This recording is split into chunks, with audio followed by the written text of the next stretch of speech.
Muy buenas tardes. Ante todo, muchas gracias a la Sociedad Peruana de Derecho del Trabajo por el esfuerzo en desarrollar nuestro 9º Congreso Nacional de modo virtual. Vamos a entrar en el tema que nos ocupa, que es la violencia de género y la inspección del trabajo. Para este propósito comenzaremos con algunos principios, con algunos conceptos, para decantar en la perspectiva de género e inspección del trabajo. Como una segunda gran parte sería abordar el tema de la informalidad y la inspección del trabajo, cuestión que me parece central en la lucha contra la violencia de género.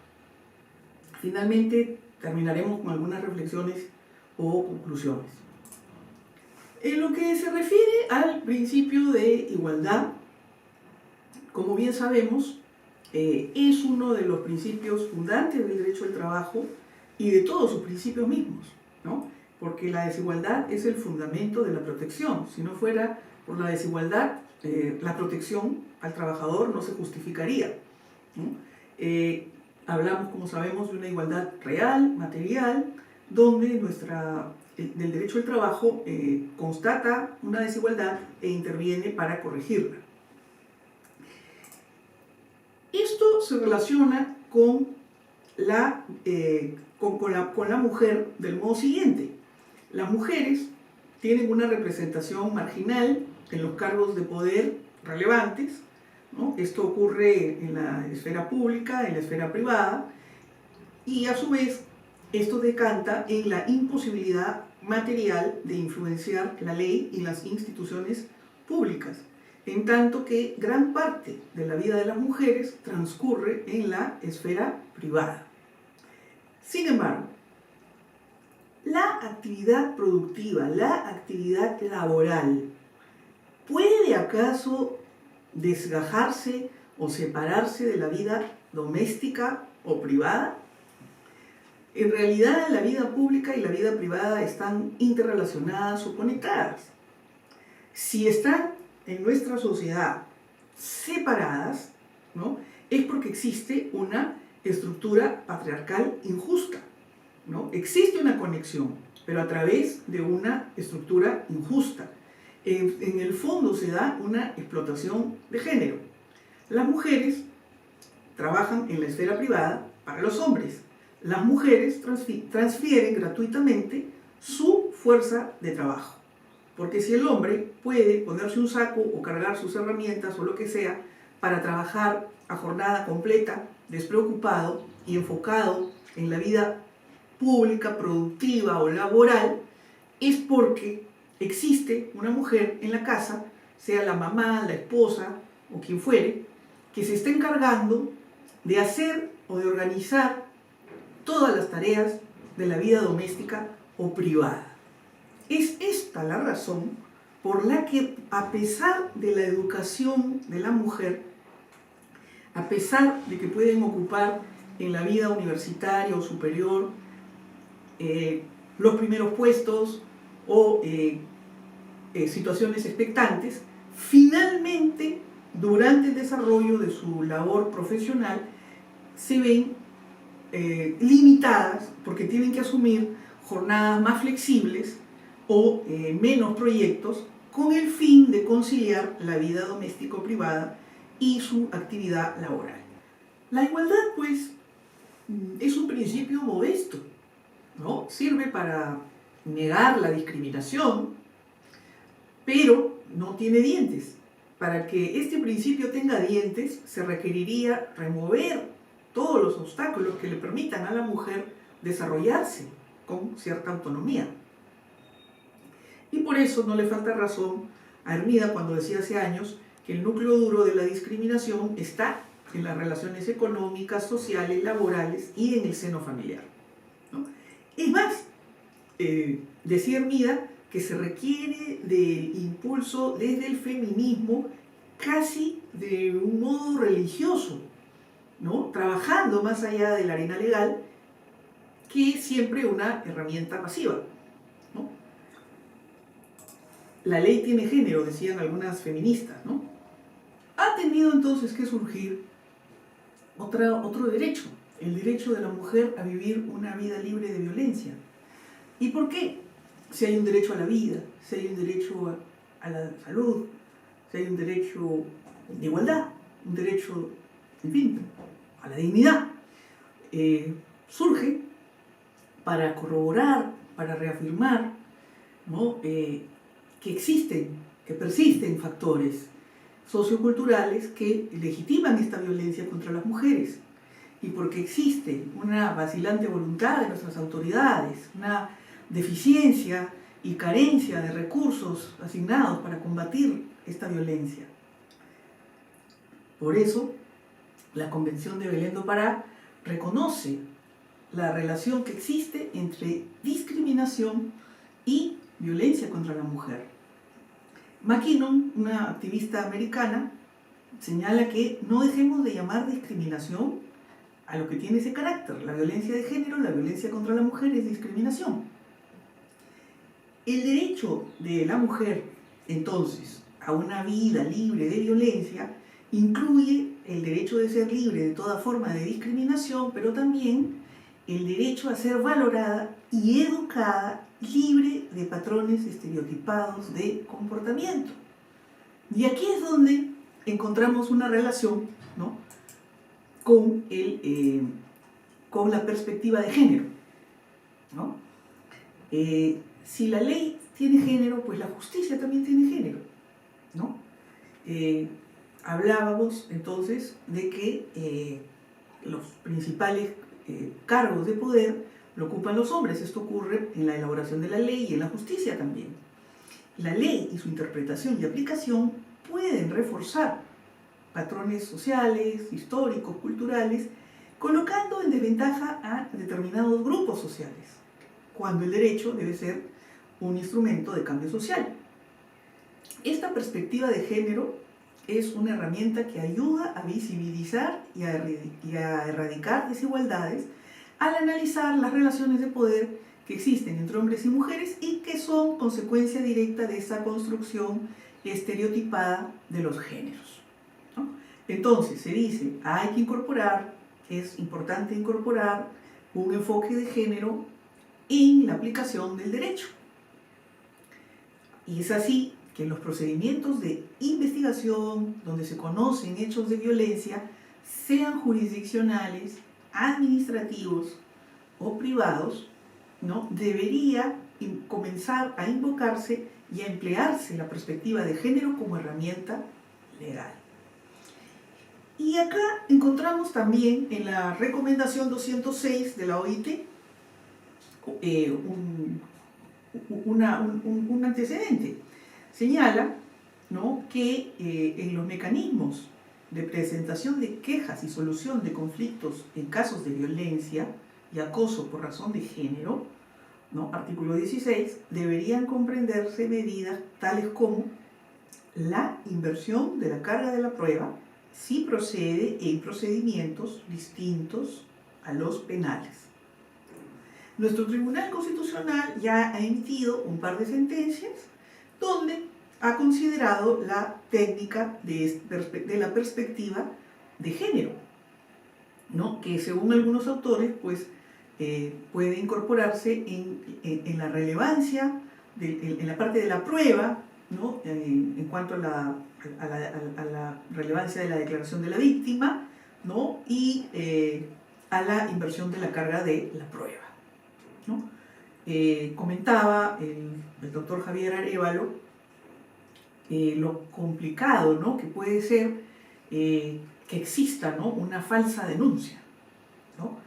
Y claro, eso es muy cierto, pero también se tiene que pensar, ¿no?, en la dificultad de la prueba, ¿no? No necesariamente hay testigos directos de los hechos.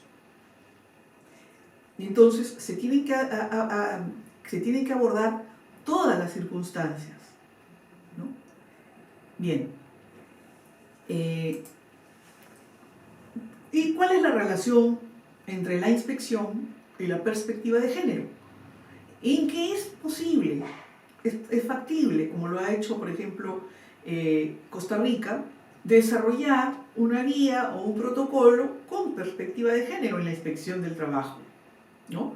¿Para qué? Para tutelar, pues, mejor los derechos de los trabajadores sin discriminación. De esta manera se ha agrupado, ¿no?, ciertos derechos laborales para que sean revisados en las inspecciones con enfoque de género. ¿Cuáles son? La contratación, los ascensos, las remuneraciones, la prevención del hostigamiento sexual, la maternidad y lactancia, ¿no?, y las facilidades a los trabajadores con responsabilidades familiares. Entonces, pasamos ahora a esta segunda parte en la que les quería principalmente hacer algunos comentarios sobre el papel de la inspección del trabajo en el sector informal.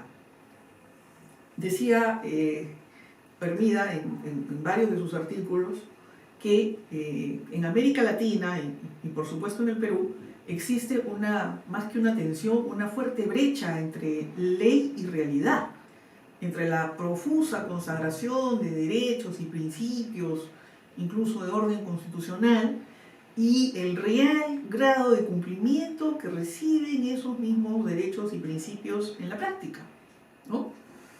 Entonces, a partir de esto, ¿no?, en un artículo publicado ya hace varios años por García Granara, nos comentaba, ¿no?, que debemos partir en principio, ¿no?, de la constatación de que cumplimiento laboral e inspección del trabajo pues es una ecuación correcta pero incompleta, porque el cumplimiento laboral debería en principio depender de los propios obligados, que el primer responsable del cumplimiento debe ser el empleador y no los mecanismos dirigidos pues a la vigilancia, control y supervisión, ¿no?, uno de los cuales es la inspección. Esto debería, ¿no?, ser así, ¿no? Pero en paralelo, ¿no?, desde el lado de la economía, ¿no?, tenemos que hace años también Francisco Durán nos alertó que nosotros en el fondo importamos unos modelos que no se ajustan a nuestra realidad, que en realidad sí, en los países modernos predomina la formalidad ha sido internalizada, se toma como normal, lógica, y hay un Estado fuerte institucionalmente, ¿no?, porque hay una regla y la excepción es el desvío del cumplimiento de la formalidad, ¿no?, o de la ley. Entonces, este modelo nosotros lo importamos con ilusorio optimismo, dice Durán, porque aquí es exactamente al revés. Tenemos pequeñas parcelas de formalidad o legalidad acosadas por economías no legales que emplean a la inmensa mayoría de los trabajadores. Existe, por lo tanto, un pacto social impracticable, un Estado débil, ¿no? Estas tres economías de las que nos habla Durán y que se dan a escala nacional y que todo peruano la intuye, ¿no?, aunque no la verbaliza como lo hace Durán, son las siguientes tres economías: la formal, la informal y la delictiva. Estas tres economías tienen cientos de miles de trabajadores, cada una, y en todas hay una estructura piramidal, hay jerarquías. Los de arriba, dice Durán, no son los de antes, aunque no se mezclen. La élite nacional contemporánea la comanda un pequeño grupo que maneja las transacciones desde la élite, desde el vértice, ¿no?, sea la formal, la informal o la delictiva, ¿no? No nos engañemos, dice Durán, ¿no? Las economías no legales tienen estrategias, ¿no? La economía informal es heterogénea, pero incluye a una gran burguesía de empresarios que buscan pasar desapercibidos. No tienen a los trabajadores en planillas, pero los utilizan cuando les es conveniente como fuerza de choque. Y la economía delictiva está muy organizada, tiene representación política, y se nutre de un Estado ausente. Tiene empresas formales, pagan impuestos, son buenos contribuyentes. Entonces, cada economía no legal tiene sus jerarcas, tiene sus estructuras, tiene sus trabajadores y tiene sus estrategias. La inspección laboral requiere promover la formalización laboral y sin olvidar que economía informal no equivale a negocios de pequeña escala. En todas las economías hay riqueza.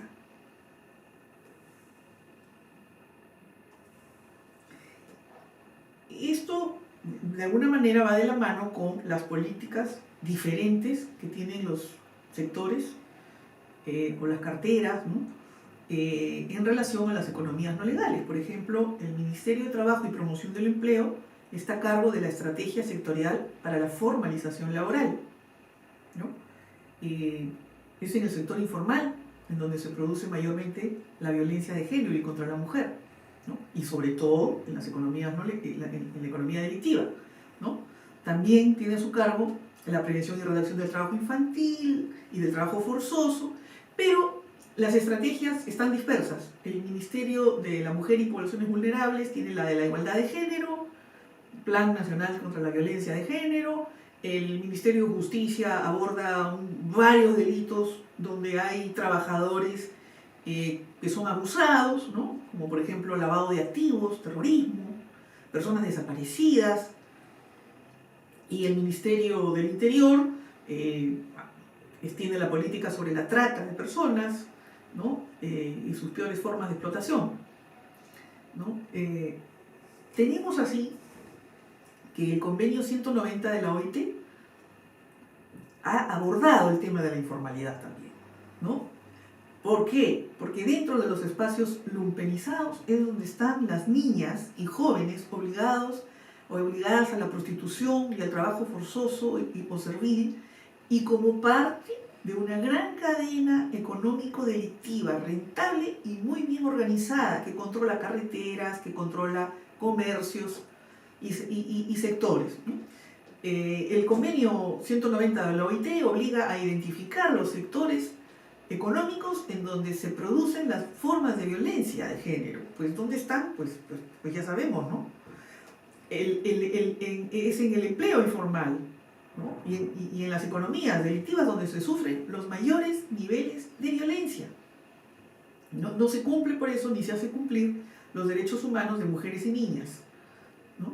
Y este convenio 190 de la OIT, ¿no? Que muchos están impulsando su ratificación, se aplica a todos los sectores, público o privado, tanto en la economía formal como informal, en zonas urbanas o rurales, debiendo el Estado garantizar la protección efectiva para los casos de violencia y acoso.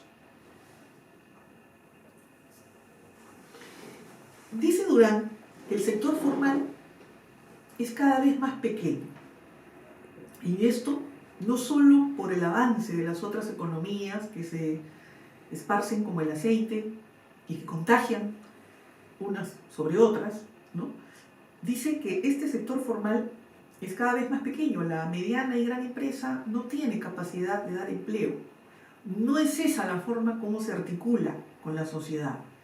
Es cada vez más intensiva en mano de obra, en capital, y menos en mano de obra. Entonces, la actuación tiene límites intrínsecos, ¿no? Y por eso la actuación de la autoridad no podría estar orientada solo al sector formal o a buscar a trabajadores fuera de las planillas en el sector formal, ¿no? Ni tampoco a persistir solamente en cuanto a que en el sector formal, que es donde se pueden producir denuncias o inspecciones, ¿no? Se busque si se ha instalado el comité, que es importante, por supuesto, o los defectos, errores o inconsistencias en plazos o en capacitaciones, ¿no? Pensamos que precisamente tratando de abordar las proposiciones de los convenios o recomendaciones internacionales a nuestra realidad, ¿no? Tenemos que seguir en parte la recomendación 206, que señala que para facilitar precisamente la transición de la economía informal a la economía formal, tenemos que asignar recursos y asistencia técnica a los trabajadores y a los empleadores y a sus asociaciones de la economía informal para prevenir y abordar efectivamente la violencia y el acoso, ¿no? También hay una disposición que señala que el Estado, ¿no?, que ratifique el convenio 190 del OIT, pues deberá facultar a las inspecciones y autoridades para dictar órdenes que interrumpan inmediatamente actividades que pongan en riesgo la vida, la salud, la seguridad. Esto nosotros ya lo tenemos también en nuestras normas inspectivas, ¿no? Por lo tanto, resalto, ¿no?, la obligación, ¿no?, de no descuidar, ¿no?, la asistencia a los trabajadores para prevenir y abordar la violencia y el acoso en el sector informal. Es más, el enfoque de género, ¿no?, con la técnica de la perspectiva de género, también ha llegado al presupuesto público, ¿no? Por lo menos hay un mandato así, ¿no? Se dice, está en la ley 29083, artículo 47, ¿no?, que la evaluación presupuestal de la ejecución del presupuesto del sector público, las entidades públicas incorporarán en el análisis la incidencia en políticas de equidad de género, ¿no? Es decir, que los presupuestos públicos, ¿no?, con perspectiva de género, permitirán una mejor asignación y etiquetación de los recursos públicos para acelerar el paso de la igualdad sustantiva entre hombres y mujeres y así contribuir, ¿no?, con la reducción de la desigualdad de género, asignando, ¿no?, presupuestos públicos. Bien, en relación a la violencia de género como riesgo psicosocial, ¿no?, sabemos que la violencia de género, por ejemplo el hostigamiento sexual, es un riesgo psicosocial que amenaza la dignidad, la integridad de las mujeres y que, como todo riesgo psicosocial, pues debe ser contemplado en los planes, instrumentos de seguridad y salud en el trabajo. Han salido nuevas normas, como el reglamento de la Ley de Salud Mental, que obligan a incluir programas de atención y protección, ¿no? El convenio 190 de la OIT señala que estos riesgos psicosociales deben ser incorporados a la gestión de la seguridad y salud en el trabajo, y no olvidemos, como decía Miguel Canessa, se tienen que incluir medidas apropiadas durante o en relación o como consecuencia del trabajo, por ejemplo, en el trayecto y los desplazamientos. Uno de los ejes fundamentales, ¿no?, desde hace muchos años para combatir la violencia de género en muchos países del mundo viene a ser la instalación de comités bipartitos de investigación e intervención contra los casos de hostigamiento u acoso sexual, ¿no? Son herramientas fundamentales, para lo cual, como bien viene verificando la autoridad de trabajo, se requiere de la capacitación de los trabajadores, aunque también debería propiciarse su participación con el mejor conocimiento de las conductas prohibidas, ¿no? Posteriormente, volveremos a subrayar la importancia de los comités en los procedimientos de investigación. ¿Y cómo hacer en este caso con la violencia doméstica, ¿no?, que tiene un gran impacto en el mundo laboral? Ya el convenio 190 de la OIT está reconociendo, ¿no?, esta conexión de la que hablábamos al comienzo entre vida privada y vida laboral, ¿no? Esta relación, ¿no?, esta artificial separación que existe, ¿no?, a través de estas sociedades patriarcales que tenemos. ¿Qué sucede? Los empleadores obviamente no son responsables, pero están llamados a dar facilidades al empleador, al trabajador víctima de violencia doméstica, de una violencia en su hogar, es una violencia personal, ¿no? Es lo mismo en el caso del SIDA. Los empleadores no son responsables, ni mucho menos, de esta penosa enfermedad, pero se sabe que son aliados claves para combatir el SIDA, y por eso se exige que desarrollen normas y planes de capacitación, entre otras medidas. En este caso, el empleador puede ser un importante aliado para combatir la violencia doméstica, ¿no? Entonces, el convenio 190 de la OIT señala que hay que reconocer los efectos de la violencia y, de ser posible, el empleador mitigar su impacto. Garantizar, por ejemplo, que el trabajador tenga el derecho de alejarse de una situación de trabajo sin represalias o consecuencias, si lógicamente informa de la situación y hay un peligro grave o inminente. La recomendación 206 señala que entre las medidas, ¿no?, apropiadas para mitigar el impacto de la violencia en el mundo del trabajo se pueden incluir licencias para las víctimas de violencia doméstica, modalidades de trabajo flexibles, una protección contra el despido que suena revolucionario, ¿no?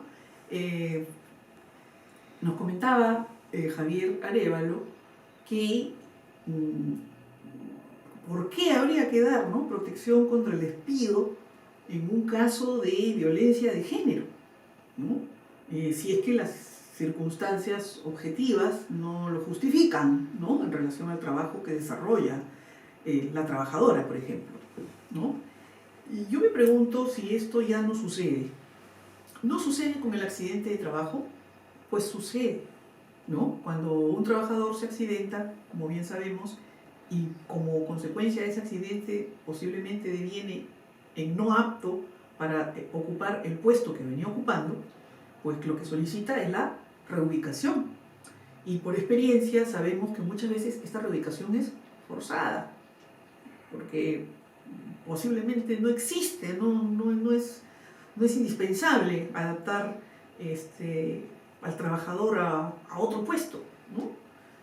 Los empleadores dicen, pero me tengo que inventar un puesto, ¿no? No es que queremos, y al final de la exposición van a poder corroborarlo, no es que estemos proponiendo empezar a inventar puestos artificiales, pero lo que sí queremos decir es que hay una preocupación en el convenio de una protección contra el despido, y que precisamente se necesita tener cierta apertura para el problema que aqueja a la mujer, ¿no? Si se protege contra los accidentes de trabajo, ¿por qué no se protege contra la violencia de género, ¿no? Bien. Y también, ¿no?, incluye incluso obligaciones relacionadas, o bueno, más que obligaciones son recomendaciones, porque están en la recomendación y no en el convenio, de la inclusión de los riesgos, ¿no?, de la violencia en el lugar de trabajo, ¿no? En fin, yo creo que la recomendación contiene disposiciones muy interesantes sobre la violencia doméstica y, por lo tanto, sobre la conexión entre la vida privada y la vida laboral. Bien. La recomendación 206 también tiene una previsión sobre la necesidad de los miembros de adoptar medidas para los sectores, ocupaciones o modalidades de trabajo más expuestas a la violencia o acoso, como podría ser, entre otros, el trabajo doméstico, ¿no? El trabajo doméstico, ¿no?, bueno, tiene acá nombre propio y por lo tanto se diferencia claramente de la violencia doméstica a la cual nos hemos referido anteriormente, ¿no? Ambas tienen una previsión. Nosotros planteamos también que debe generarse un cuerpo de estadísticos que trabaje a partir de cierta información de los servicios de salud, denuncias, ingresos a refugios, líneas de emergencia, entre otros, ¿no?, para poder materializar una mayor visibilidad de la violencia de género, ¿no?, porque sin información estadística pues no se puede conocer ni por lo tanto tomar las mejores acciones. Y también, ¿no?, nosotros planteamos que en todo centro, formal o informal, debe funcionar un comité de intervención o delegado, cuando corresponda, frente al hostigamiento sexual. ¿No? Recalco lo que decía la activista McKinnon, ¿no? Butterfly politics, ¿no? Necesitan más alas batiendo, ¿no? Pequeñas acciones orientadas en la misma dirección pueden producir grandes transformaciones.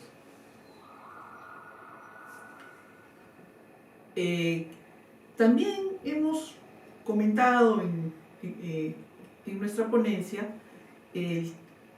la posibilidad de gestar un seguro contra la violencia doméstica, ¿no? Y ya habíamos visto cuando tocamos el tema del principio de igualdad, pues que la igualdad tiene dientes cuando se remueven los obstáculos.